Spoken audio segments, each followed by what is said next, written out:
Саламатсыздар ма, құрметті әріптестер.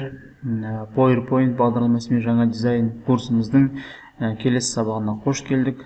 Бұл сабақта, яғни қазіргі PowerPoint бағдарламасының жаңа версияларында жасалатын анимациялық шаблондардың бір түрі, яғни дейін және кейін түрлендіру процесіне байланысты шаблонды жасап көреміз.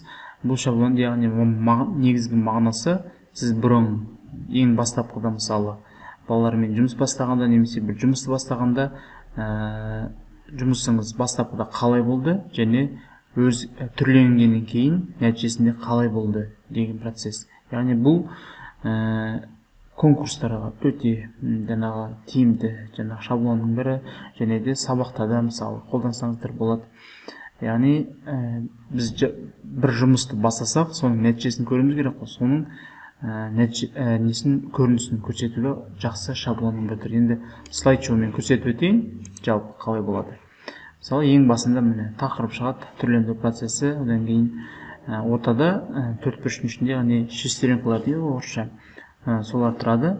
Бір шилшок басқан кезде бізде дейін деген, яғни алдыңғы сценарий туралы мәтін мына жерге жазыласыз деген, яғни осы жерге сіз жұмысты бастамас бұрын қалай болды, соны жазып қоясыз, немесе бір фотолар қойып қойсаңыз болады жанына. Одан кейін тағы бір шилшок басқан кезде біздің дейін деген кіреді, яғни айланады шестеренкалар, уже бізге нәтижесін шығарып береді. Яғни осы шаблонды біз қалай жасаймыз, соны мен сіздерге көрсетіп өтейін. Ол үшін, яғни әдеттегідей создай слайд басамыз, пустой слайд. Бізге ең бірінші ортаға немесе тақырыбын жазып алайық. Тақырыбын, яғни копировать етіп ала салайын, оны сіздер өздеріңіз жазасыздар. Сіздің өзіңіздің жұмысыңызға байланысты мында тақырып жазасыз. Одан кейін вставкаға барам, фигуры, төрт бұрышын алам, тура ортаға, өлшемден өздеріңіз реттеп аласыздар, қалай болады сіздерге. Реттеп алып аламыз. Заливкасын, мысалы, кішкене қара. Одан кейін әдеттегідей контурын алып тастаймыз. Одан кейін ортасына шестеренкаларды қалай аласыздар. PowerPoint-ың жаңа версиялар болса, енді барлықтарыңызда қазір жаңа шығар. Значкиға басамыз. Ең бірінші вставкаға барамыз, вставка менюіне барамыз. Значки. Үш жерде орысша жазасыздар. Шестеренки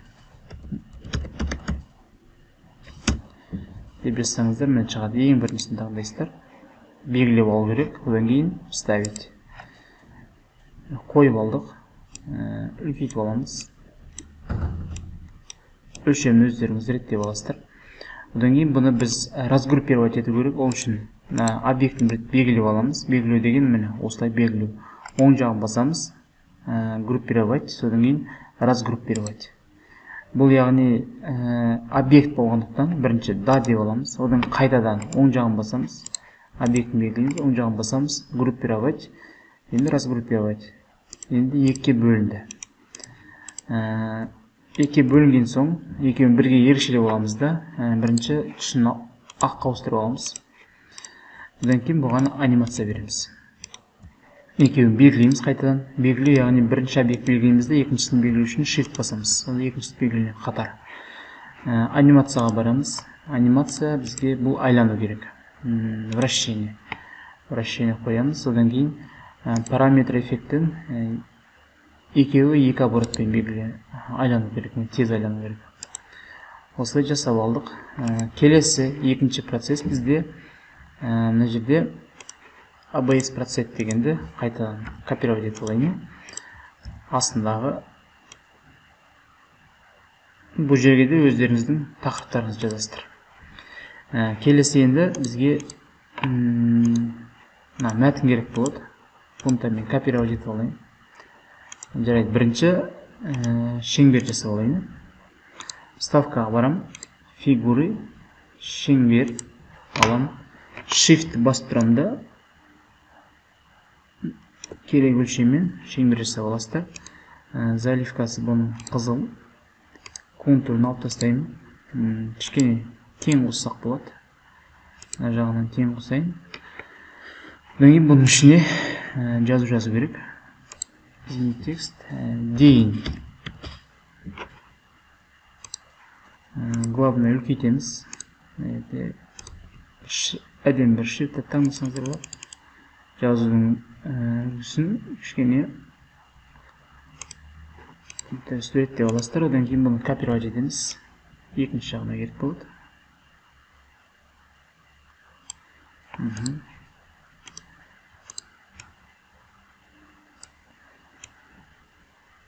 Осылай реттеп аламыз. Бұл кейін болады.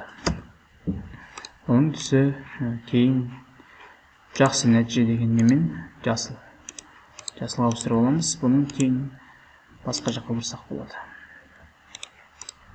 Шетіне бұрайық. Келесі бізге керегенде екі мәтін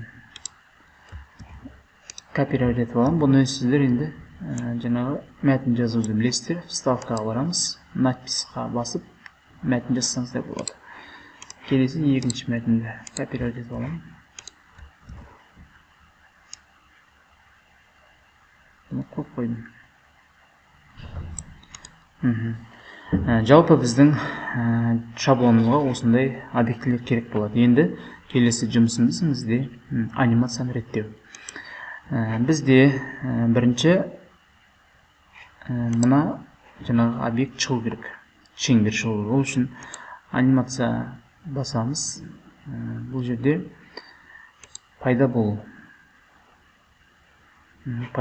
қоямыз. Бұл ең бірінші тұрады. Жоғары жаққа қарай тартып апарамыз. Одан кейін екінші біздің текст бұл после предыдущего шығады. Одан кейін келесі мына объектіге қайтадан анимация қосамыз. Ол үшін мына объектін белгілейміз. Одан кейін добавить анимацию. Бұл анимацияның ішінде, яғни 4 анимацияның түрі болады. Ол жерде другие эффекты входа. Сіздерден бұл жерде енді PowerPoint-ың версиясына байланысты. Версиясында задвигание деген болады. Соны таңдаймыз.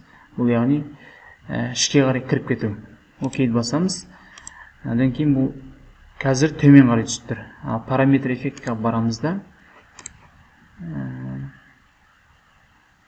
екіншісін таңдаймыз. Мына жерде көрдіңіз бе? Бұл объектте екеу бар. 1 және 3. Яғни 3 дегенді ғана таңдауымыз керек. Жеке белгі боласыздар. Мына жерге қарайсыздар. Біреуі ақ болу керек, біреуі жаңағы оранжевый болып тұру керек мына жерде. Соны таңдайсыздар. Параметр эффектов вправо.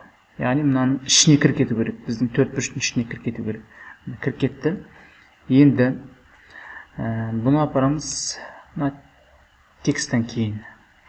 Мына шестеренкаға дейін болу керек. Мына жерде анимация реттейтін жерде тағы мұқият болу керек.